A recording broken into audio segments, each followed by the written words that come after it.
All about cooking, all about nutrition, and all about you. Enjoy the show.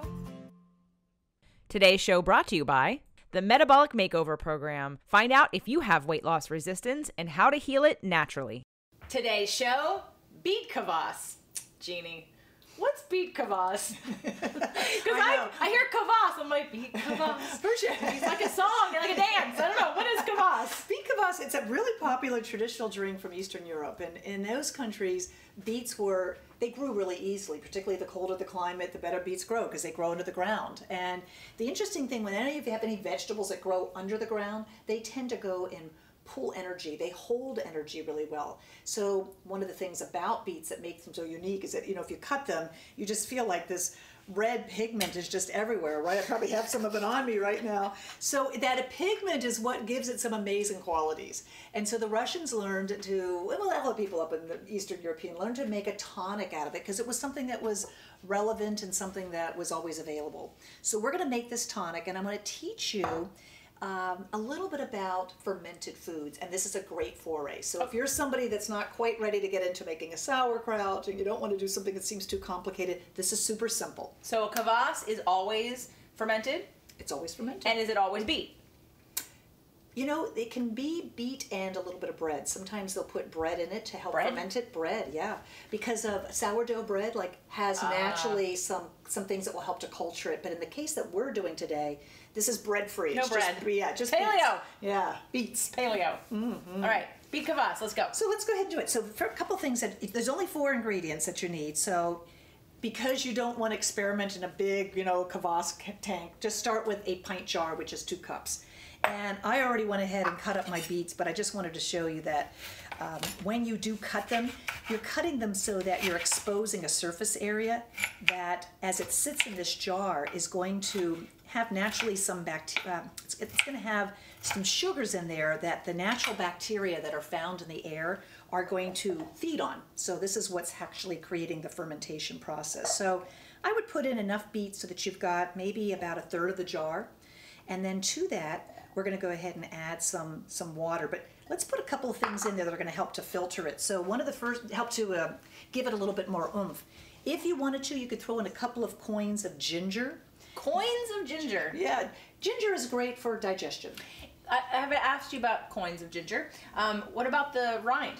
I wouldn't worry about it. Okay. This has been scrubbed. I mean, I'm not concerned about it's being bad for you or anything, but in terms of taste or consistency? No, it's going to be, just throw it in there because this is something that will transform in flavor the longer that it sits. So, you just take a little piece of ginger and add it. You don't need it. If you're not a ginger fan, leave it out.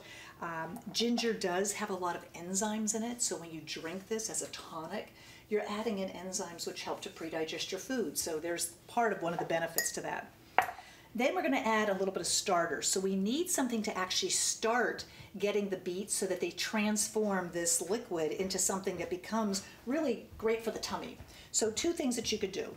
One is that you could use a little bit of yogurt. Yogurt naturally is full of great healthy bacteria. And the way to get out the whey, which is naturally the liquid part that you'll find, at the top of sometimes a yogurt container, is just to put it into a coffee filter.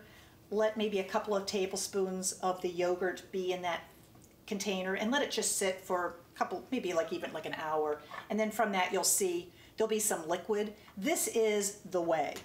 So I could put that whey in here. I could use about a tablespoon. So then what's that?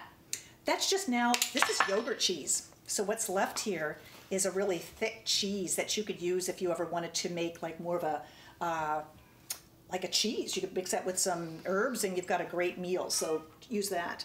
Okay, but since we're dairy-free and we're gonna keep the whey out, right? Yeah. Even though because of the probiotics, it would be more easy to adjust that, right, in something like this. But just for our sake, we're gonna. So a couple things you can do, JJ. I buy probiotics and they're in gel caps, so you could just open up a gel cap of a probiotic and put it in there. I happen to have one that's like a portable, so I'm just going to put in what would be about 1/4 teaspoon and just pop that in.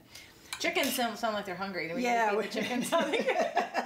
Just in case all of you hear the chickens in the back. They heard the cheese. The cheese is one of their cue words, so that's one of the things that I want to eat. So I'm putting a little bit of salt. So salt is going to give it some flavor, but it also helps to just naturally keep some of the bad bacteria from growing. So we want to have more of the good guys, which is what the probiotics are doing.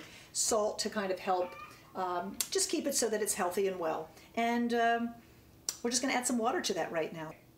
So Jeannie, so we put some filtered water in here? Absolutely. Okay. So already you can see that that beautiful color is starting to transform that water. This is where all those beautiful beet, they call it anthocyanins, so it's a long word, but basically it means just plant phenols. It's something in which it's what gives that plant its beautiful color, but it's also what works on us. So you're going to go ahead and let that sit on the counter for 2 or 3 days. Now, did we add the probiotics? I don't think, did we? We've already added the probiotics. And the probiotics that we added were, you said, the... It just happens to be a powdered one, and when it comes in contact with water, it literally just becomes alive. So now what's happening is that those probiotics are taking the sweetness from those beets, starting to transform that, and you'll know it's working. In 2 or 3 days, you'll start to see some bubbles coming up at the top, and that's literally the fermentation process. So as they release carbon dioxide, this starts to turn a little bit acidic. So there's some acids that are put out, and it's those acids that are what really help to keep our tummy in just great shape. So let's talk about that for a second, because people are probably thinking, why are you showing me beet kvass? So let's talk about the reasons why we'd want to drink this, and why we will have Jeannie back for another Tasty Tuesday to do more fermented vegetables. So let's talk about the probiotics and digestion.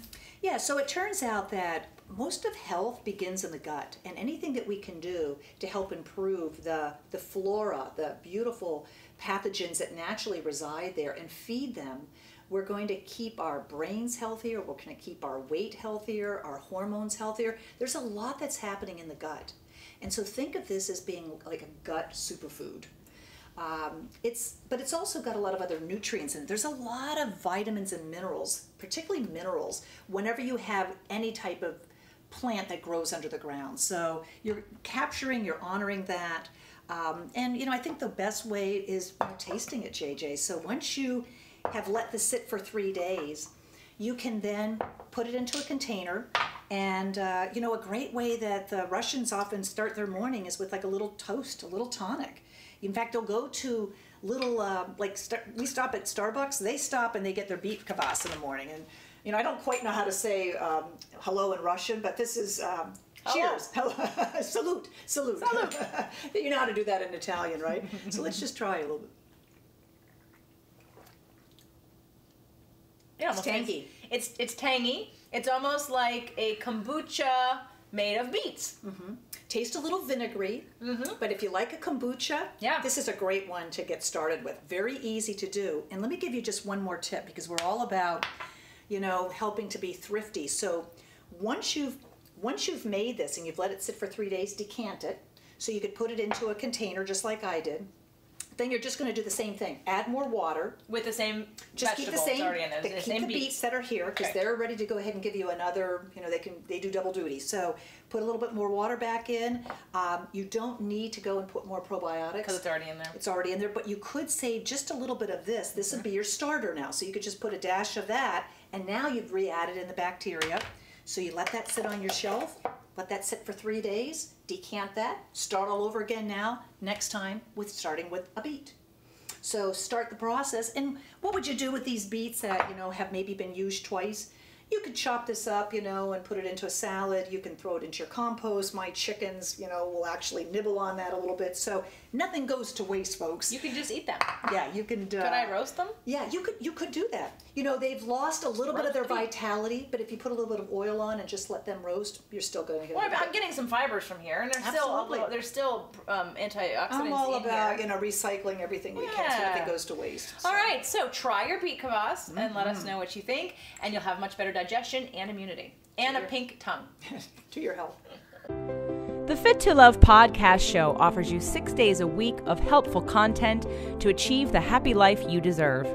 Movement Mondays and Tasty Tuesdays are weekly video casts, while Wellness Wednesdays, Thoughtful Thursdays, Freedom Fridays, and Sexy Saturdays are audio-only shows themed every week to address your holistic life and needs. If the show inspired you, we would love for you to share it and subscribe. Thank you so much for joining us today. Head on over to fittolove.tv for recaps of every show, resources, and to join the community.